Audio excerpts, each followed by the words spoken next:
సంక్రాంతికి 7 సినిమాలు వస్తున్నాయి కానీ సినిమా టికెట్లు చూస్తుంటే బాధుడు అంటున్నారు రెండు గవర్నమెంట్లు. ఏంది అన్న పరిస్థితి? ఏం బాధుడు బ్రో, మహా అయితే అంటే ట్రూగా మాట్లాడుకుందాం. మనము పేదోడు సినిమా చూడలేడు, 1000 రూపాయలు పెట్టలేడు, 500 పెట్టలేడు అన్నంత సొల్లు నా దృష్టిలో అదే. ఎందుకంటే నువ్వు ప్రాణం పోయే మందుకు సిగరెట్ కు డబ్బులు పెట్టింది లేనిది అభిమాన హీరో సినిమా 1000 రూపాయలు పెట్టి చూడలేవా?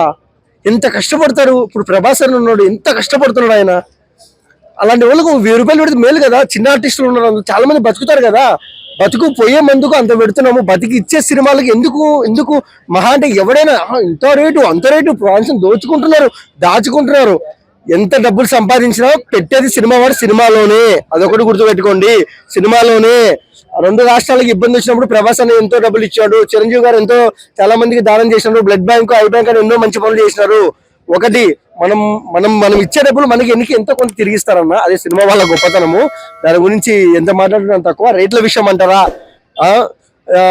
అంటే చండాల మీద దానికంతా వేలకు లక్షలు పెడుతున్నారు. మంచి పనికి ఒక 10 రూపాయలు పెడితే తప్పు లేదు. సో అది నా అభిప్రాయము. సంక్రాంతి పండుగ పెద్ద పండుగ, ఫ్యామిలీతో వెళ్ళాలని చాలా మంది ఆశపడతారు. మరి రేట్లు తట్టుకుని వెళ్ళగలరా? ఫ్రీవేర్ షో వెళ్ళాలంటే మినిమం 5000 అవుతుంది. మరి ఎట్లా అంటారు? చెప్తున్నా చూడండి, ఫ్రీవేర్ షో టికెట్ ఇక్కడ వచ్చేసి మామూలుగా అంటే ఫ్యాన్స్ పోతారు 1000 800 అంత ఉంటది. ఓకే. సో మరుసటి రోజు ఎంత ఉంటది అన్న, మహా అంటే 200 250 రూపాయలు అన్న. చీపెస్ట్ అన్న, ఎంటర్టైన్మెంట్ చీపెస్ట్. నువ్వు అదే థియేటర్లో పీవీఆర్ లో చూడు ఎంత ఉంటది. పాప్కార్న్ ఎంత 250 రూపాయలు మింగించుకుంటున్నావు అక్కడికి వెళ్ళి. టికెట్ 250 రూపాయలు పెట్టలేకుండా ఎందుకన్నా నువ్వు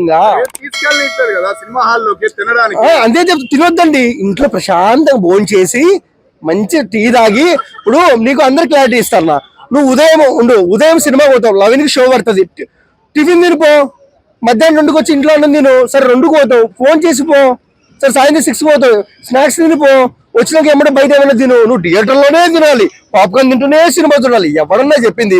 హాలీవుడ్ సినిమాలకి ఇంటర్వెల్ ఉండదు తెలుసా మీకు? ఈ పాప్కార్న్ అమ్ముకోవాలని ఇక్కడ తెలుగులో ఈ సైడు ఇవి స్నాక్స్ కోసం ఇది పెట్టినారు తప్ప హాలీవుడ్ సినిమాల కోసం ఇంటర్వెల్ ఉండదు. బొంగు పాప్కార్న్ అమ్ముకోవడం కోసమే. ఆడియన్స్ కూడా అబ్బో కొంతమంది అందరూ మహా తెలివాడు, మేము ఎందుకు పోవాలి, మేము దీంట్లో చూస్తున్నాం. ఎందుకన్నా సినిమా ఎంత గొప్పదన్నా, చాలా గొప్పదన్నా. సినిమాల వల్ల సీఎంలు అయినారు, చెప్పలేదు చాలా అయినారు. సో సినిమా అనేది చాలా గొప్పది. 1000 రూపాయలు కాకుండా 2000 కూడా పెట్టచ్చు. సో ఈ సంక్రాంతి ఎలా ఉంటదంటే మామూలుగా ఉండదు. సో ప్రతి ఒక్కరు ఎంజాయ్ చేయాలని నేనైతే కోరుకుంటున్నాను. అంతేనా? ఓకేనా? సినిమాలు 7 వస్తున్నాయి, 7 ఏది టాప్ పట్టిందంటావు? నేను అదేం చెప్పానన్నా, 7 సినిమాలు టాప్ కొట్టాలి, 7 బ్లాక్ బస్టర్ కావాలి, మా తెలుగు ఇండస్ట్రీ చల్లగా ఉండాలి. చాలా ఓకే.